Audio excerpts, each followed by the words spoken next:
My dear friends and my dear masters. आज हम एक बहुत ही अद्भुत ज्ञान को समझने वाले हैं।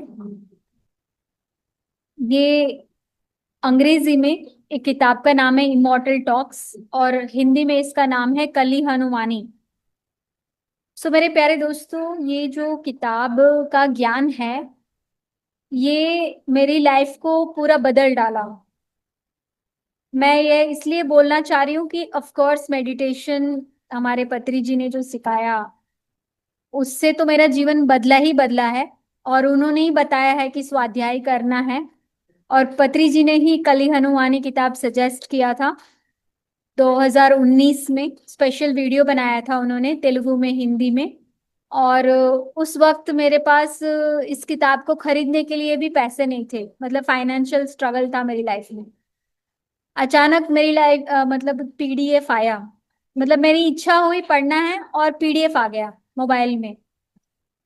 सो मैंने इमेजिन नहीं किया कि ये मेरी लाइफ का इतना गहरा हिस्सा बन सकता है। ऐसा हुआ कि जब मैं पढ़ना शुरू की तो कि मेरे साथ हमेशा होता है, वो किताब मुझे ऐसे आकर्षित इतना कर लेता है कि मैं उसमें डूब जाती हूँ, उस ज्ञान में।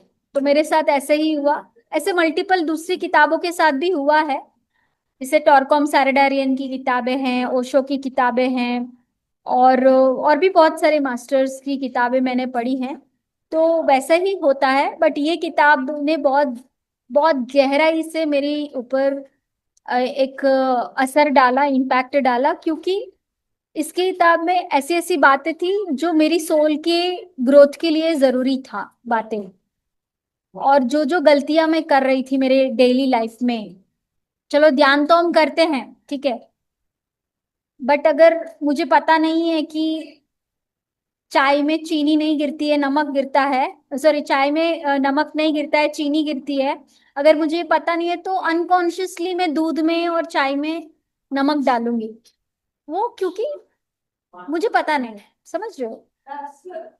तो it's a mistake of instruction. ज्ञान नहीं है मुझे चाय बनाने का। भले मैं ध्यान कर रही हूँ, बट चाय बनाने का ज्ञान नहीं है। समझ रहे हो? जब तक मेरी बनाई हुई चाय कोई पिएगा नहीं और बताएगा नहीं, या तब तक मुझे पता नहीं चलेगा कि चीनी और, मतलब वैसे मुझे पता है फर्क, बट फिर भी गलती मैं कर रही हूँ।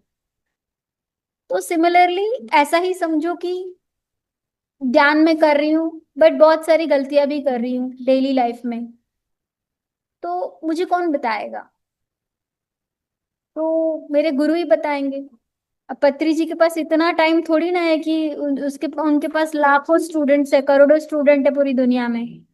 तो जो ज्ञान वो मुझे बता सकते थे, वो बस तो बताया ही है। ध्यान करो, शाकाहारी बनो, अच्छा बोलो, वो सब। बट एक पर्टिकुलर, जैसे स्कूल में एक क्लास में 30 बच्चे होते हैं, हर बच्चे का अलग अलग सब्जेक्ट का नॉलेज अच्छा होता है और कुछ कुछ वीक होता है। तो सिमिलरली मेरी लाइफ में जो जो मुझे सीखना है, वो मुझे कैसे पता चलता? तो वो ये किताब है जो मुझे पता चला कि मैं क्या मिस्टेक्स कर रही हूँ और क्या चीजों को मुझे इम्प्रूव करना है। इसका पूरा रोड मैप हनुमान जी की इस ज्ञान में है। और मुझे लगता है कि सिर्फ मेरे लिए नहीं है ये, इस धरती पे जितनी आत्माएं हैं उन सभी के लिए ऐसा ही अनुभव होगा जब वो कोई इस ज्ञान को सुनेगा, समझेगा। सबको ऐसा लगेगा, अरे ये तो मैं भी कर रही हूँ मिस्टेक, चलो मैं अब कैसे इस गलती से बाहर आऊं। भगवान रास्ता भी बता रहे हैं। So it's a very beautiful journey.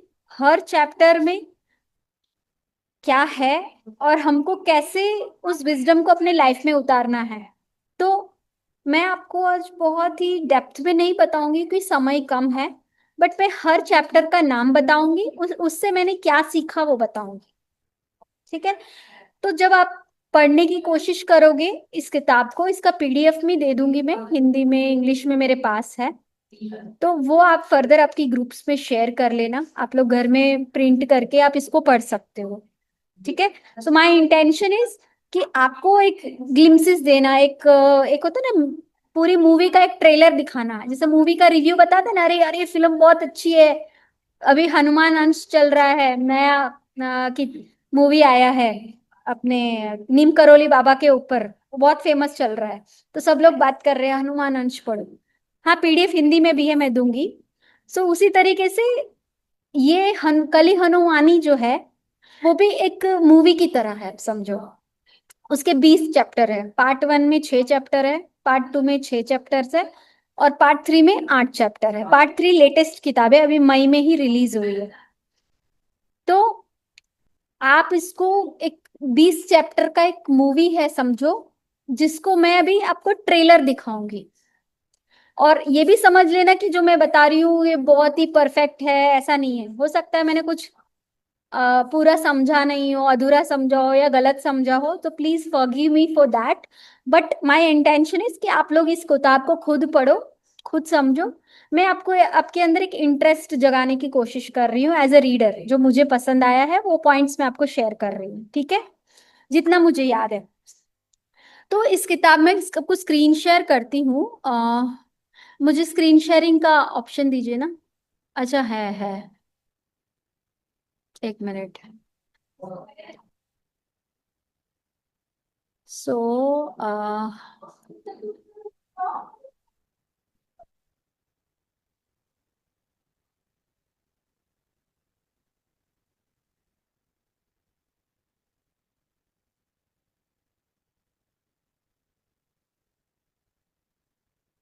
So this is, ये बहुत ओल्ड प्रेजेंटेशन आप देख सकते हैं, 25/1/2020 में मैंने बनाया था। बट इस बीच में 7 8 सालों में मैंने बहुत कुछ और सीखा, तो इसको और फ्यूचर में और बेटर बनाऊंगी। बट दिस, तो इस पहले भाग में, इमॉर्टल टॉक्स पार्ट 1, कली हनुमानी का पहला जो भाग है उसमें 6 अध्याय हैं, 6 चैप्टर्स हैं। और हर चैप्टर के बारे में मैं बहुत ब्रीफली बताऊंगी, ठीक है। सो ये किताब की शुरुआत होती है, एक कनाडा के टोरंटो शहर में एक व्यक्ति होता है, ठीक है। उसकी पत्नी की मृत्यु हो चुकी होती है, और उसके बच्चे की भी रिसेंटली मृत्यु होती है। तो वो शून्य स्थिति में, आत्म स्थिति में चला जाता है कि मेरे जीवन में ये सब क्या हुआ। और अपना, उनके भाई कार चला रहते हैं, तो पीछे, कार के पीछे बैठे होते हैं, बाहर खिड़की में देखते होते हैं। तो वो देखते हैं कि बाहर एक गाड़ी के ऊपर कोई बंदर उड़ रहा है, बड़ा, ठीक है। तो उनको ये भी नहीं पता होता है कि ये हनुमान है, मतलब उनको नॉलेज ही नहीं है हनुमान के बारे में, ठीक है। तो थोड़ी देर के बाद वो कार को रोकते हैं, और वो पूछते हैं, कार में जो बैठे होते हैं एक साधु, उनको पूछते हैं कि आपको पता है आपकी कार के ऊपर एक हवा में एक बंदर उड़ रहा था बड़ा सा। तो वो बोले, अंदर जो, कार के अंदर जो साधु थे वो बोले कि हाँ आपने सही पहचाना, मैं धरती में जो सोल्स है उनको गाइड करने का काम करता हूँ, और मुझे प्रोटेक्शन करने के लिए मेरे हनुमान जी, मेरे जो गुरु हैं, वो मेरी कार के ऊपर साथ में चलते हैं जिससे मेरी रक्षा हो। तो आपने सही देखा। तो फिर वो पूछे ये कौन है, ये हनुमान कौन है। तो फिर उनमें बहुत ऐसी, मतलब जिज्ञासा होती है कि मैं हनुमान जी के बारे में सुनूं, क्योंकि तब तक उस व्यक्ति ने हनुमान जी को सुना भी नहीं था और जाना भी नहीं था। तो अब वो पूछते हैं कि मैं हनुमान जी के बारे में और कैसे जानूं, मुझे बताइए। तो फिर उनको इंडिया में हनुमान जी, क्योंकि वो कनाडा के टोरंटो शहर में रहते थे, और फिर उनको पता चला कि इंडिया में लोग हनुमान जी को पूजा तो करते हैं मंदिरों में, पर असली जो अगर ज्ञान लेना है तो श्रीलंका के कुछ जंगल है, उन जंगलों में मातंग करके समुदाय है, मातंग कम्युनिटी। वहां पे हनुमान जी खुद 41 साल में आते हैं, और हर 41 साल में स्वयं फिजिकली आके अपने जो मातंग के समुदाय है उनको ब्रह्म ज्ञान देते हैं, अपनी स्पिरिचुअल विजडम देते हैं। और ये रामायण काल के समय से शुरू आ रहा है, जब रामायण का युद्ध खत्म हुआ, ये मैंने रिसर्च किया था। तो जो रावण के जो भाई हैं, विभीषण, और जो हमारे हनुमान जी हैं, वो दोनों इन जंगलों में उन्होंने रेस्ट किया था, ठीक है। तो उस टाइम पे ये मातंगों ने बहुत सेवा किया था। तो तब हनुमान जी ने उनको बोला कि मैं हर 41 साल में आप लोगों के पास आके मैं मेरा ज्ञान दूंगा, जिससे आप स्पिरिचुअली अवेक हो। तो तब से हर 41 साल में रियल में हनुमान जी मातंग समुदाय में आते हैं और ट्रेन करते हैं कि कैसे आध्यात्मिक रूप से हम आगे बढ़े। तो जो कार में साधु थे उन्होंने बताया कि आपको असली में हनुमान जी का ज्ञान चाहिए तो आप जाइए उन मातंग समुदाय के पास और उनसे ज्ञान लीजिए।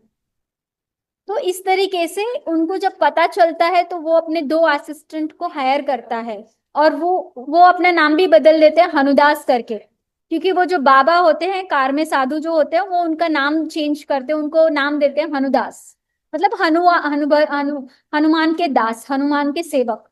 तो नाम देते तो हनुदास जो इस किताब के लेखक हैं, जिन्होंने मातंग समुदाय से ज्ञान लेकर इंग्लिश में और हिंदी में ट्रांसलेट किया है। तो वो अपने दो असिस्टेंट के साथ पूरे बहुत मतलब 2-3 साल तक, मुझे एग्जैक्टली नहीं पता बट लगातार सर्च करते हैं, हर हर आदिवासी समुदाय के पास जाते हैं। और क्या मतलब उनके पास हनुमान जी का ज्ञान है या नहीं वो चेकिंग करते हैं। बट उनके दो असिस्टेंट भी थक जाते हैं कि अभी ये तो होने से रहा अपन, ये तो अंधेरे में तीर मारने के बराबर है, आप जो प्रयास कर रहे हो, तो वो भी मतलब होप छोड़ देते हैं। फिर भी हनुदास को पूरा विश्वास था कि वो वहां तक पहुंचेंगे, और फॉर्चुनेटली वो ये मातंग समुदाय जो श्रीलंका के जंगलों में है वहां तक वो पहुंच जाते हैं। शुरुआत में वो जो मातंग समुदाय के जो मुखिया होते हैं बाबा, वो उनको रिजेक्ट कर देते हैं इन तीनों को, क्योंकि ये बाहरी मेन स्ट्रीम समाज से आते हैं ना। तो उन लोगों का तो एक हिस्ट्री रहा है कि समझो बाहरी लोग जो इंसान जो होते हैं बहुत ही लालची, क्रूर, जंगलों का नाश करना या युद्ध करना, या मतलब आदिवासी लोगों का साथ गलत व्यवहार करना, ये हमेशा से अनुभव रहा है। इसीलिए वो मेन स्ट्रीम सोसाइटी को ट्रस्ट नहीं करते थे। इसीलिए पहली मीटिंग में हनुदास और उनके असिस्टेंट्स को वो बाबा ने रिजेक्ट कर दिया था, उनसे बात नहीं की थी। फिर भी हनुदास और उनके असिस्टेंट ने अपनी पूरी कोशिश जारी रखी और एक रिश्ता एस्टैब्लिश किया। फिर बाबा को भी पता चला कि ये जो तीन लोग आए हैं वो एक उन्नत उम्दा भावना से वो यहाँ कुछ सीखने आए हैं, हनुमान जी के ज्ञान को समझने आए हैं, जिससे पूरी दुनिया में जो बाहर हनुमान जी की पूजा करते हैं, जो हनुमान जी के भक्त हैं, जिन तक ये ज्ञान की जरूरत है उन तक किताब के द्वारा पहुंचे, जो किताब का नाम है इमॉर्टल टॉक्स एंड हिंदी में कली हनुमानी। तो इस इंटेंशन से वो आए होते हैं। जब वो बाबा को हनुमान जी के द्वारा भी परमिशन मिल जाता है कि ये तीन अच्छी भावना से आए हैं, इनको ट्रस्ट किया जा सकता है, तब फिर उनको ज्ञान बाबा देते हैं पूरा। और फिर तब ये पूरी किताब हमारे सामने आज है, यहाँ पर है।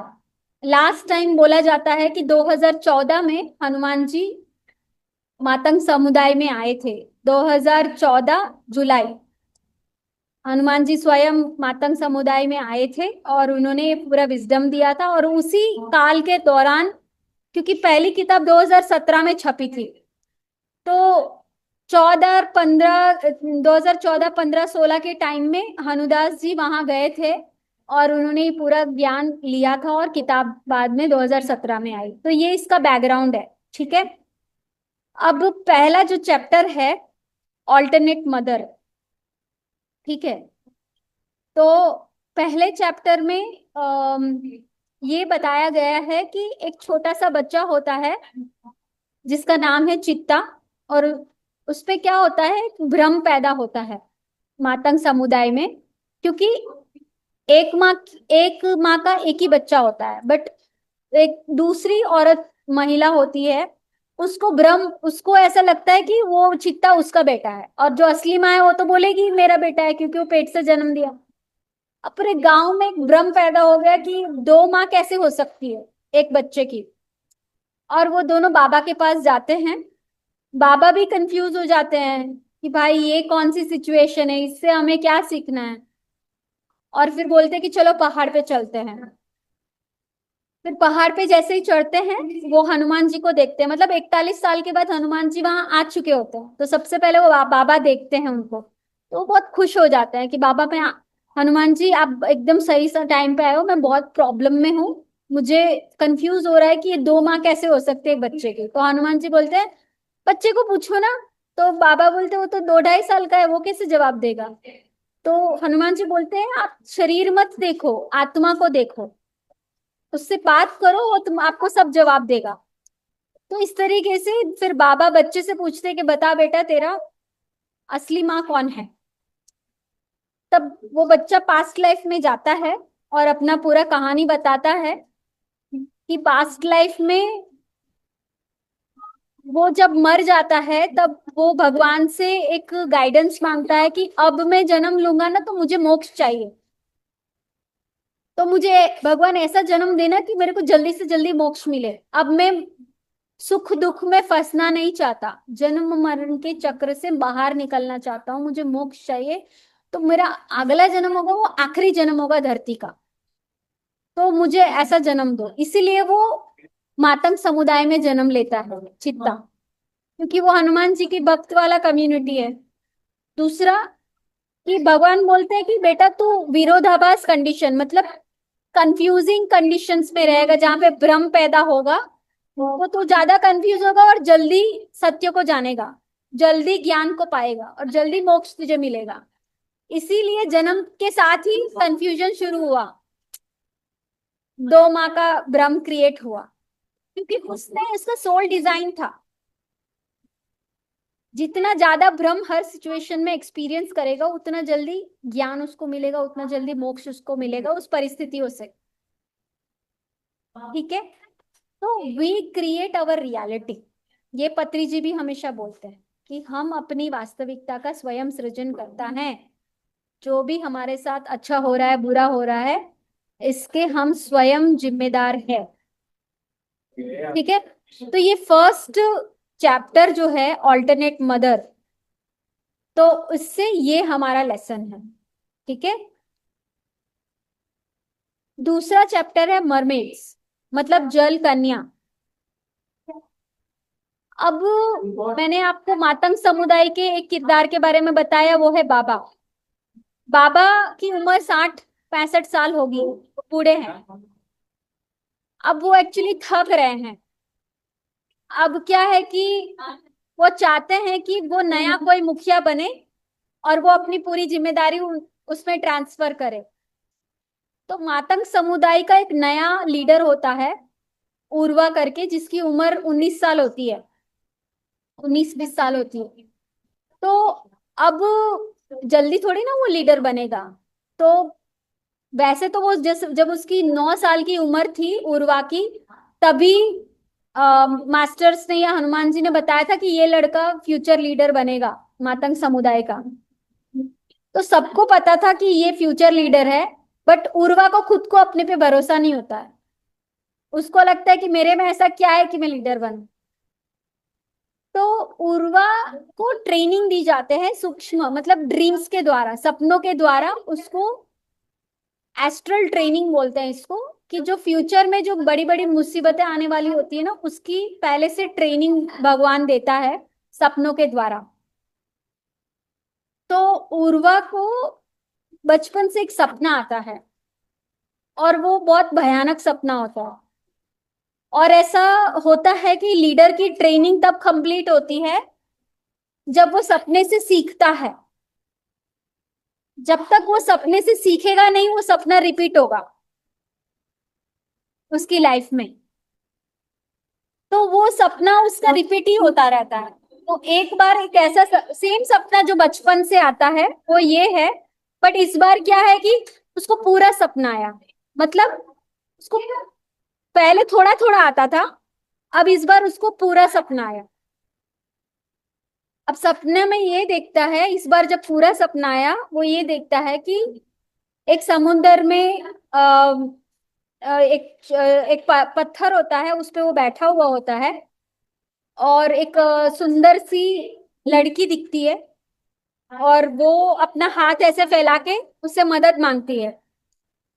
तो उर्वा क्या है कि उसको देख के उसको लगता है कि ये पतली सी लड़की है तो खींच के उसको हेल्प कर देगा। बट क्या होता है कि वो दिखती पतली है बट उसका वजन बहुत ज्यादा होता है, तो वो खुद पानी में गिर जाता है। मदद करने की इच्छा तो होती है बट वो खुद पानी में गिरता है। उसके बाद पानी में गिरने के बाद वो जल परा जल जल मानव मतलब जल परा बन जाता है। वो लड़की जल परी होती है, मतलब आधा इंसान आधा मछली। तो उसके बाद फिर वो लड़की उसको लेकर नीचे जो रानी होती है, जो पानी के अंदर जो होता है ना मत्स्य लोक, वो मत्स्य लोक में रानी को बंदी बनाकर वो उर्वा को बंदी बनाकर वहां जमा करा देती कि ये देखो मेरा, ये मेरा बंदी आ गया है, एक इंसान को मैंने मछली में कन्वर्ट कर दिया है, तो ये मेरा टारगेट आज पूरा हुआ करके वो लड़की उस उर्वा को जमा कर देती है। उर्वा को बहुत अच्छा एक आलीशान कमरा दिया जाता है सुख वाला, और वो भी मतलब उसमें उस पानी में ऐसा टारगेट होता है कि जब आप वो इंसान से मछली बन के आते हो, फिर आप बड़े होते हो, तो फिर जब आपको और प्रोग्रेस करना है मत्स्य लोक में, तो आप बड़े होकर किसी और इंसान को मछली बनाना है, मतलब एक साजिश रच के फंसाना है उसको, इंसान को फंसाकर मछली बनाना है। तो वो जो लड़की होती है उर्वा, उर्वा लड़की पे गुस्सा करता है कि तूने मुझे फंसाया, तूने मुझे इंसान से मछली बनाया।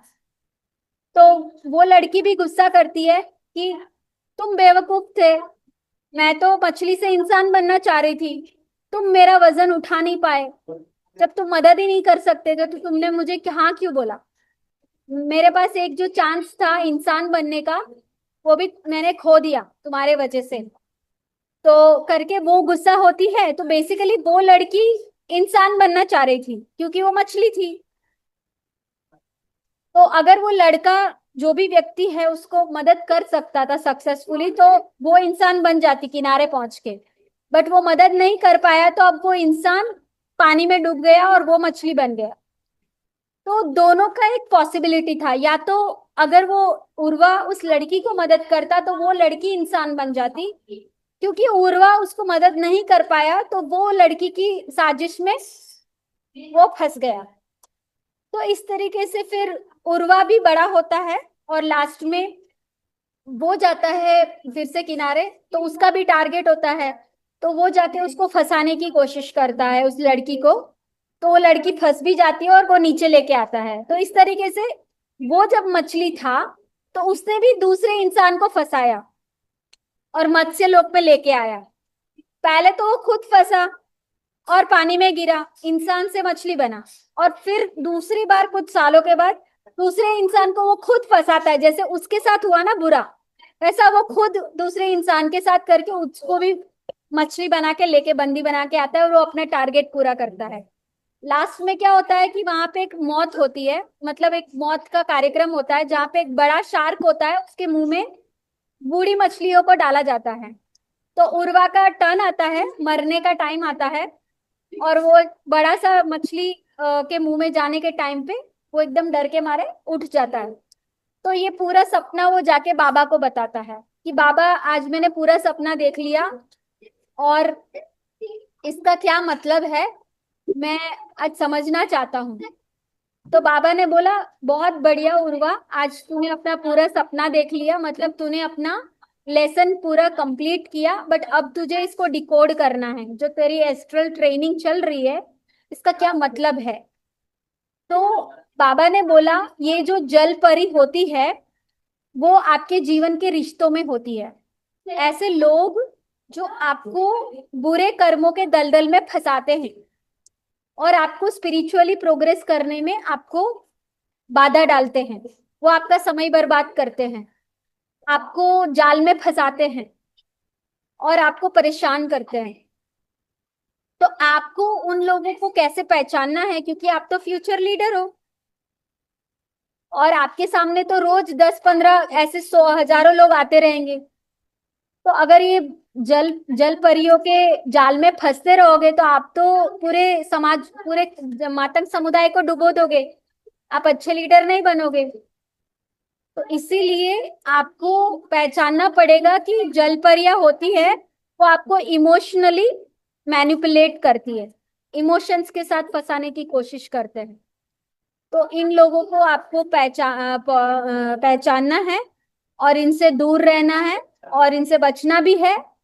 और आप, ऐसा भी नहीं है कि उनको पूरा अवॉइड करना है, आपको इमोशनली अटैच हुए बिना आपका जो किरदार है उसको निभाना है।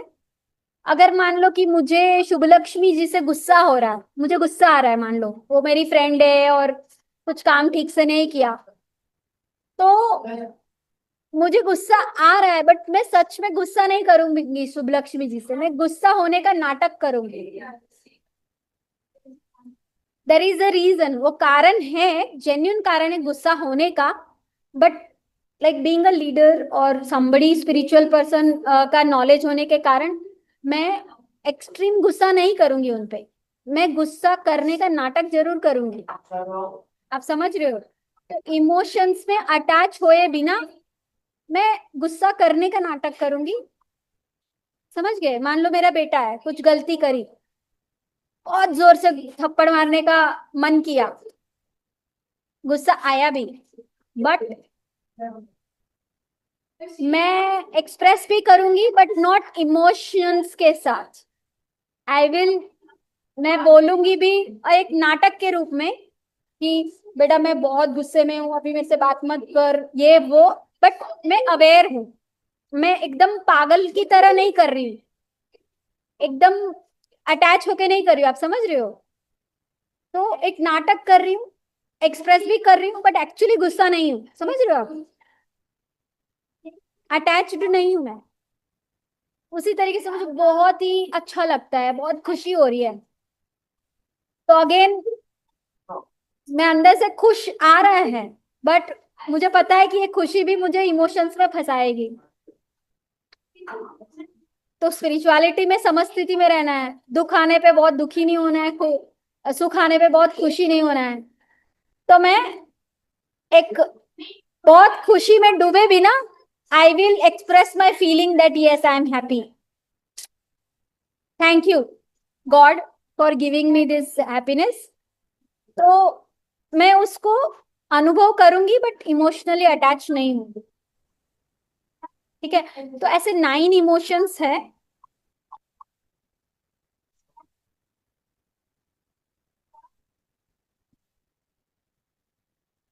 उसमें 9 इमोशंस है, जैसे कि जॉय है, सैडनेस है, एंगर है, फियर है, पीटी है, डिसगस्ट है, एक्सपेक्टेशन है, सरप्राइज है, ट्रस्ट है। 9 इमोशंस है। अगर कोई सोल आपकी लाइफ में अगर ये इमोशंस को इवोक करता है तो वो लोग है जलपरी आपके लाइफ में।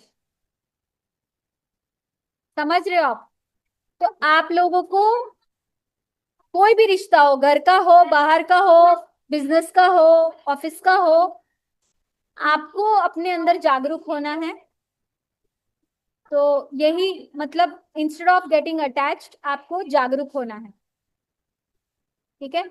तो ये है सेकंड चैप्टर कि कैसे जलपरियों को पहचाने अपनी लाइफ में, वो सेकंड चैप्टर का सार है। ये बहुत डेप्थ वाला चैप्टर है, मैंने बहुत ब्रीफली बताया है सार, बट बहुत ब्यूटीफुल चैप्टर है, must read by your self. Sir एक मिनट है, सरिता थोड़ी आ जाइए बात करो, नहीं मैं यहाँ डिस्टर्ब था मुझे, ध्यान दो। थर्ड चैप्टर जो है वो है डिस्क्राइबिंग दी अनडिस्क्राइबेबल। अब मैंने अभी आपको उर्वा के किरदार के बारे में बताया, जो भविष्य में होने वाला लीडर है, उसकी ट्रेनिंग हो रही है कि कैसे वो एक अच्छा लीडर बनेगा, मिस्टेक नहीं करेगा, अपने समुदाय को रक्षा करेगा जलपरियों से, और भी बहुत सारी लेसन्स वो सीख रहा है। तो उसकी होने वाली वाइफ, फ्यूचर वाइफ होती है उर्मी। तो उर्मी की भी एक तरीके से ट्रेनिंग चलती है। और उर्मी में क्या होता है कि वो बहुत ही नॉलेजेबल इंटेलिजेंट लड़की होती है और हर चीज बहुत ही एक सिस्टमैटिक तरीके से करती है। उसको एक मिर्गी का रोग होता है, तो वो हनुमान जी से गुस्सा करती है या कंप्लेन करती है कि हनुमान जी, आप ना मेरा बीमारी को हटा दो, ठीक है, मैं बहुत परेशान हूँ। तो हनुमान जी बोलते कि मैं कौन होता हूँ तुम्हारे बीमारी को हटाने वाला, ये तो तुम्हारा खुद का बीमारी है। तुम्हारे खुद के कर्मों और अधूरी इच्छाओं से ये मिर्गी का रोग तुम्हें हुआ है। मैं तुम्हें हेल्प करूंगा, बट मैं पूरा हटा नहीं सकता, क्योंकि जैसे तुम्हारा जो हाथ है तो वो तुम क्या काट के दे सकती हो क्या? नहीं दे सकते। तो उसी तरह मैं तुम्हारे रोग को नहीं निकाल सकता। उसके लिए तुम्हें खुद सीखना पड़ेगा नॉलेज, जो मैं तुम्हें दूंगा कि कैसे तुम बीमारी से बाहर आ सकते हो। फिर हनुमान जी उर्मी को एक टेक्निक सिखाते हैं। वो क्या बोलते हैं कि अभी तुम मतलब अभी तुम बीमार उर्मी का किरदार निभा रही है। बीमार किरदार मतलब कैरेक्टर जो है तुम्हारा, एक जैसे नाटक चलता है ना, तो नाटक में सबको एक एक किरदार दिया जाता है, समझ रहे हो? उसी तरह अभी की परिस्थिति में, अभी के टाइमलाइन में तुम एक बीमार उर्मी का किरदार निभा रहे हो, और तुम्हारा इच्छा है कि तुम एक स्वस्थ उर्मी में जाना चाहती हो, उर्मी बनना चाहती हो। तो तुमको अपनी लाइट बॉडी, अपनी जो प्रकाश की जो देह होती है, प्रकाश का जो शरीर होता है, उससे तुम्हें अपने आप को इमेजिन करना है कि तुम ऑलरेडी स्वस्थ हो, और ऑलरेडी इस पूरे यूनिवर्स में तुम्हारे जैसे मल्टीपल उर्मियां एग्जिस्ट करती हैं। पैरेलल रियलिटी जिसको बोलते हैं। तो ऑलरेडी स्वस्थ उर्मी यूनिवर्स में है कहीं। तुमको अभी अपना जो बीमार उर्वी का जो किरदार है अभी जो निभा रही हो, उसको भूलना पड़ेगा, अपनी पहचान को खोना पड़ेगा। और फिर प्रकाश की देह जो तुम्हारी लाइट बॉडी है, उससे तुम्हें एंटर करना है जो स्वस्थ उर्मी का किरदार जो ऑलरेडी चल रहा है जिस सीन में, उसमें तुम्हें एंटर होना है इमेजिनेशन के through. Imagine your self that कि तुम कंप्लीटली स्वस्थ ऑलरेडी हो, और तुम बहुत अच्छा लाइफ जी रही हो। ऐसा नहीं है कि तुम वो फ्यूचर को जीरो से क्रिएट कर रही हो, वो ऑलरेडी यूनिवर्स में वो पॉसिबिलिटी एग्जिस्ट है। तुमको बस इमेजिन करना है और अपनी प्रकाश की लाइट बॉडी से उसमें शिफ्ट हो जाना है। और इस शिफ्टिंग प्रोसेस में तुम्हें अपनी पहचान, जो बीमार उर्मी का पहचान है, उससे कंप्लीटली भूलना है, ठीक है? तो इस तरीके से बीमार किरदार से स्वस्थ किरदार में तुम जा सकती हो उर्मी, और मैं तुम्हें हेल्प करूंगा। बट उसके लिए तुम्हें अपनी जो पुरानी किरदार से पकड़ ढीली करनी पड़ेगी। You have to let go of your identity. जो बीमार किरदार की आइडेंटिटी है, उसको छोड़ना पड़ेगा, अपनी पहचान को छोड़ना पड़ेगा कि तुम बीमार हो, और तुम्हें एक स्वस्थ उर्मी में अपनी कल्पना शक्ति से उस नई परिस्थिति में चले जाना है। वो परिस्थिति कोई तुम क्रिएट नहीं कर रही हो, ऑलरेडी वो पैरेलल यूनिवर्स में घटित हो रहा है वो परिस्थिति। उसमें बस तुम्हें एंटर होना है कॉन्शियसली। तो इस तरीके से वो ज्ञान देते हैं। फिर हनुमान जी बोलते हैं कि अब मैं तुम्हें पास्ट लाइफ में लेके जाऊंगा। तो इस तरीके से शून्य टनल्स के पूरा ज्ञान देते हैं। अब है कि पास्ट लाइफ में पहले तो देखती है ना कि बीमारी, मिर्गी का बीमारी कैसे आया। तो अब स्ट्रिंग्स ऑफ टाइम में हनुमान जी पास्ट लाइफ में लेके जाते हैं, और वो देखते हैं उर्मी को ऐसे सपने की तरह दिखाई देता है। और उस सपने में वो देखती है कि वो गांव में एक किसान की वाइफ होती है, और एक नॉर्मल हाउसवाइफ होती है, और उसका 9 साल का बेटा होता है। और गांव में 2-3 दिन से बंदरों का एक झुंड होता है, वो भूखा है, प्यासा है, गांव वाले उसको, बंदरों को बहुत मार रहे हैं। तो वो परेशान होके, चंद्रा जो है, जो उर्मी का पास्ट लाइफ का किरदार है, जो उसका घर थोड़ा गांव में खेतों में था, मतलब मेन गांव में नहीं था, खेत के बीच उसका घर था। तो बंदर दौड़ते दौड़ते दौड़ते चंद्रा के घर पे पहुंचे, क्योंकि वहां पे थोड़ा शांति था, क्योंकि भीड़ नहीं थी, लोग नहीं थे। चंद्रा का जो 9 साल का बेटा होता है, वो छत पे लकड़ी की सीढ़ी से बंदरों को ऊपर देखने जाता है, और बंदरों को देख के डर के वो सीढ़ी से गिर जाता है। हनुमान अब वो गिर के मर भी जाता है। चंद्रा उसको देख के रोने लगती है, परेशान होती है, उसको लगता है कि कुछ बुरा होने वाला है। फिर भी अपना जो बुरे विचारों से मतलब परेशान ना होने से किचन में यहाँ वहाँ बर्तन ये वो सामान उलट पुलट करती है। कुछ कुछ खाने पीने का सामान दिखता है तो वो सब लेके जाके बंदरों को डाल देती है। फिर आके अपने बच्चे के पास रोने लगती है। तो अनजाने में ही उसने इतना अच्छा काम किया कि जो भूखे बंदर थे 3 दिन से, थके हुए थे, घायल बंदर थे, उसको उर्मी ने चंद्रा ने खाना दिया। इससे क्या हुआ, पूरी यूनिवर्स में एक वाइब्रेशन क्रिएट हुआ। और ये वाइब्रेशन हनुमान जी तक पहुंचा। हनुमान जी तब जंगल में ध्यान कर रहे थे। उन्होंने काल भगवान से पूछा कि बताओ कि किस साधु की तपस्या फलित हुई, कौन से इंसान के कौन से इंसान ने देवत्व को प्राप्त किया, दिव्यता को प्राप्त किया, मुझे जरा बताओ। तो काल भगवान को पूछते हैं हनुमान जी। काल भगवान बोलते हैं वो तो एक ऑर्डिनरी वाइफ है, गांव में चंद्रा है, हाउस वाइफ है, उसका बेटा मर गया था, फिर भी उसने अपने बंदरों को खाना दिलाया। तो हनुमान जी बोले कि ये कोई ऑर्डिनरी बात नहीं है कि कोई महिला अपने बेटे की मौत होने के एक उस सिचुएशन में रहते हुए भी, दुखी में रहते हुए भी बंदरों को खाना देने का एक निस्वार्थ भावना से उसने ये काम किया है। तो मुझे उसको हेल्प करना है। तो काल भगवान बोलते हैं कि 6.5 घंटे में वो शरीर छोड़ेगा, आत्मा। तो हनुमान जी आपके पास 6.5 घंटे का ही टाइम है, अगर जो भी करना है। तो वो तो मरने वाला है। तो हनुमान जी बोलते हैं नहीं, उसका बेटा नहीं मरेगा, मैं उसको जिंदा करूंगा। हनुमान जी ये बोलते हैं क्योंकि वो उसने जो काम किया है, तो इस बात से मैं बहुत प्रसन्न हूँ और मैं नहीं चाहता कि चंद्रा किसी भी हालत में दुखी हो। तो उस परिवार की खुशी के लिए मैं कुछ भी हो सके तो करूंगा। उसके बाद हनुमान जी के जो असिस्टेंट गॉड्स होते हैं, अश्विन देव, वो भी पहुंचते हैं और एस्ट्रल सर्जरी करते हैं और जो दिमाग में चोट हुई होती है उसके सर के बाद उसको पूरा हील कर देते हैं। और अश्विन देव जी के पास भगवान हनुमान रिपोर्ट लेते हैं तो बोलते हैं कि ये तो अभी कंप्लीटली हेल्दी हो गया है उसका शरीर, बट जो सोल है ना, वो सोल अभी इसमें रहना नहीं चाहता, वो अगले जन्म दूसरा फैमिली में जन्म लेने का निर्णय ले लिया है। तो क्या करे भगवान। अब हनुमान सोच में पड़ गए कि भाई शरीर तो ठीक है बट सोल दूसरी जगह जाना चाह रहा है। तो फिर ऐसा भी नहीं है कि कोई ये विश्व कल्याण वाला काम है, ये तो एक परिवार की खुशी वाला काम है।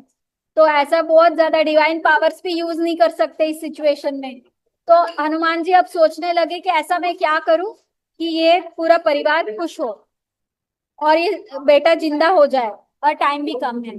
तब वो देखते हैं कि चंद्रा का जो बेटा का अगर अंदर नया सोल डालना है, तो वो देखते हैं कि उर्मी उर्मी का सोल यूनिट्स कितना है, उर्मी की कौन से लेवल की सोल है, क्योंकि एक सोल को जिंदा होने के लिए कम से कम 7 समय के तार होने चाहिए, टाइम स्ट्रिंग्स। ये बहुत टेक्निकल है, मैं बाद में बताऊंगी। बट तो हनुमान जी देखते हैं कि उसके चंद्रा के पास 13 टाइम स्ट्रिंग्स होते हैं, मतलब 7 से ज्यादा, मतलब वो हाईली इवॉल्व सोल होती है। हाईएस्ट सोल होती है वो T14 होता है। तो चंद्रा के पास T13 होते हैं, 13 सोल यूनिट्स होते हैं। हनुमान जी सोचते हैं कि सोल के 2 टुकड़े कर देते हैं, एक छह छह सोल के छह छह time strings and 7 time strings. तो फिर अगर 6 टाइम स्ट्रिंग्स है तो रहेगा इंसान ही, बट वो दिमागी रूप से बंदर की तरह रहेगा, मतलब मेंटल स्टेबिलिटी नहीं रहेगी उसकी। तो अब चंद्रा के लेवल पे ये देखा जाता है कि वो सोल डिसीजन क्या करते, तो चंद्रा फाइनली उसमें ये होता है कि पहले तो ना उसका वो इस ऐसी कंडीशन में होती है कि वो अपनी जान को ज्यादा प्यार मतलब इम्पोर्टेंस देते हैं अपने बेटे से। वो क्यों, क्योंकि वो बहुत अटैच्ड होती है। लास्ट में हनुमान जी क्या करते हैं कि समय से पहले उस बच्चे की मतलब मौत करा देते हैं, जिससे वो असली प्रेम अपने बच्चे के प्रति अनुभूति करे। तो फिर समय से पहले उस बच्चे की मौत करा देते हैं, तो फिर वो थोड़ा भावुक होते हैं अपने बच्चे के प्रति, और अपने बच्चे को जिंदा करने के लिए वो बहुत ज्यादा फील करती हैं। तब वो उसका सोल यूनिट डिवाइड होता है, और फिर वो 7 यूनिट्स चंद्रा के उसके बेटे में चला जाता है, और चंद्रा के पास छह छह समय के तार बचते हैं, जिससे वो मेंटली अनस्टेबल हो जाती है। बट हनुमान जी नहीं चाहते कि वो दुखी हो। हाँ। गांव गांव में लोग उसको मारेंगे अगर वो पागल रहेगी तो इसीलिए हनुमान जी साधु को बुलाते हैं। साधु के पास एक्स्ट्रा समय के तार होते हैं, मॉन्क को बुलाते हैं, और मॉन्क से M7 सात समय के तार जो मिसिंग है चंद्रा के बॉडी में डालते हैं। इस तरीके से चंद्रा को मेंटली स्टेबल सोल बनाती है। अब क्या हुआ, उसका खुद का सोल का टुकड़ा जो है C7 उसके बेटे में है, और मॉन्क का उसमें है, इसीलिए मिर्गी का रोग शुरू होता है वहां से, क्योंकि उसकी आत्मा की तड़प होती है कि उसकी सोल को मिले। आप समझ रहे हो, उसकी असली सोल तो चंद्रा की सोल है ना, जो जो टुकड़ा होके अपने बेटे में चला गया। अब सोल तो अधूरी हो गई ना, तो वो अपना अधूरे हिस्से को मिलने के लिए तड़पती रहती है। जब जब तड़पती है तब तब मिर्गी का रोग उसको आता है। समझ में आया? तो रोग के पीछे एक कारण है। तो उर्मी पूरा सपना देख लेती है। उसके बाद हनुमान जी इस जन्म में उर्मी का जो बेटा होता है वो यूपी में या कहीं पे होता है, और वो तो श्रीलंका में है। तो सूक्ष्म लोकों में इन दोनों की मीटिंग करा के ओरिजिनल सोल शिफ्ट कर देते हैं। उसका बेटे का नाम इस जन्म में रवि होता है, तो रवि के अंदर जो चंद्रा का आधा यूनिट C7 होता है वो शिफ्ट कर देते हैं उर्मी में। और उर्मी के अंदर जो मोंग के 7 यूनिट्स है उसको बाहर मतलब शिफ्ट प्रॉपरली कर देते हैं। इसलिए फिर वो उर्मी का जो रोग है वो ठीक हो जाता है। तो ये है स्ट्रिंग्स ऑफ टाइम की बीमारी का मुख्य कारण वो जान के बीमारी से बाहर आती है। अब है डिफीटिंग द डेथ। फिर क्या होता है कि हनुमान जी ने इस बार तो बीमारी से बचाया, अब उर्मी के ऊपर मौत का साया मंडराता है। तो यमराज जो होते हैं वो उर्मी हनुमान जी को बोलते हैं कि थोड़ी देर में ना तुम्हारी जो भक्त है मरने वाली है। अब बट हनुमान जी, आप तो नॉलेजेबल हो, आपको पता है, तो आप ऐसा कुछ करना मत, क्योंकि अभी थोड़ी देर में उर्मी का मरने का टाइम आ रहा है। तो हनुमान जी ये बात सुन के बोले अच्छा ऐसा है करके। इसके बाद वो उर्मी के पास जाते हैं और फटाफट उसको ज्ञान देते हैं कि अगले कुछ क्षणों में मैं तुम्हें जब बोलूंगा कि तुमको राम राम राम बोलना है, तो तुम्हें पूरा अपने आप को राम में विलीन करना है। अपनी पूरी पहचान को भूलना है कि तुम उर्मी हो, तुम इस गांव की बेटी हो, इसकी होने वाली पत्नी हो।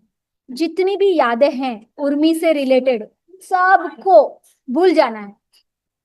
इसको तुमको भूलना ही है कि तुम उर्मी हो, और तुम अपने आप को प्रकाश के रूप में देखो। और भगवान राम के अंदर तुम्हारा जो सोल है प्रकाश में डूब रहा, राम नाम में डूब रहा है। तुमको तुम्हारी कोई भी यादें याद नहीं रहे कि तुम उर्मी हो, तुमको भूलना है, और राम नाम बोलते बोलते बोलते उसमें डूब जाना है। इस शरीर को भूलना है, तुम्हारी यादों से सबसे एकदम शून्य में चला जा। तो उर्मी बोलती है ठीक है हनुमान जी। तो जैसे ही वो मतलब हनुमान जी की आवाज सुनाई देती है उर्मी को, राम राम राम राम, तो वो राम नाम में विलीन हो जाती है। और जब वो पेड़ के नीचे आती है तो उसकी मौत होने वाली होती है। पेड़ की वो मतलब जो अ, होती है ना डंडी, उस पे गिर के मरने वाले होते हैं। पर तब तक क्या होती है कि हनुमान जी उसके शरीर से उर्मी का सोल को ट्रांसफर कर देते हैं बीमार आदमी के शरीर में, राम नारायण जो मरने वाला होता है थोड़े दिन में। और राम नारायण की सोल को उर्मी के शरीर में डाल देते हैं, जो खुशी को एक्सपीरियंस करना चाहता है मरने से पहले, हैप्पीनेस, फ्रेंडशिप, लव। तो दोनों की सोल की डिजायर जो होती है, एक सोल को मृत्यु का अनुभव चाहिए, उर्मी की सोल को मृत्यु का अनुभव चाहिए, तो वो राम नारायण के शरीर में मिल जाता है। और राम नारायण को खुशी का, परिवार का, गांव का खुशी का अनुभूति चाहिए मरने से पहले। तो वो मातंग समुदाय के गांव में उर्मी के फ्रेंड्स के थ्रू, परिवार के थ्रू वो एक्सपीरियंस करता है उसकी बॉडी के थ्रू। तो अब क्या है कि अब है शरीर उर्मी का और आत्मा है राम नारायण का। तो फिर वो पेड़ गिरता नहीं है उर्मी पे। और ये देख के यमराज को गुस्सा आता है, हनुमान जी पे गुस्सा आता है कि ये मेरे सारे प्लान ऐसे ही खराब कर देते हैं मातंग समुदाय को बचाने के लिए। मतलब हनुमान जी कुछ भी एक्सट्रीम जाएंगे अपने भक्तों को बचाने के लिए, दिस इज नॉट गुड। फिर हनुमान जी उनको समझाते हैं कि उसकी सोल को एक्सपीरियंस करना था, उसके शरीर को मरने की जरूरत नहीं है, क्योंकि उससे बहुत सारा अभी काम होना बाकी है। वो मातंग समुदाय की होने वाली लीडर की पत्नी है, तो उन दोनों के द्वारा बहुत काम होना है। तो आप लोग, आपको उसके शरीर को हर्ट करने की जरूरत नहीं, उसके सोल को जो अनुभव चाहिए वो ले लिया है उसने। तो यमराज भी समझ जाता है। सो इस तरीके से मौत को भी मात दे दिया ब्रह्म ज्ञान के द्वारा, डिफीटिंग द डेथ।